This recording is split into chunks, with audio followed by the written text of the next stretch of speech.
ஏபிசிடியே சொல்ல மாட்டேன்ட்டே கரெக்டா? அப்புறம் எப்படி நான் வாங்கி தருவேன்?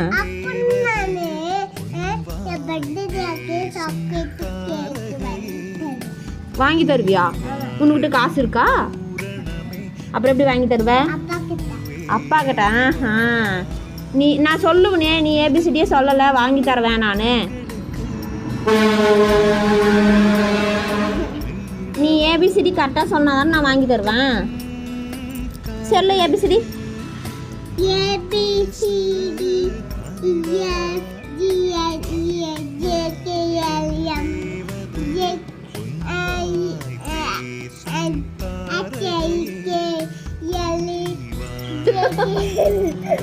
இப்படிதான் உங்க ஸ்கூல்ல சொல்லி தந்தாங்களா ஏபிசிடி? என்ன? ஆமா.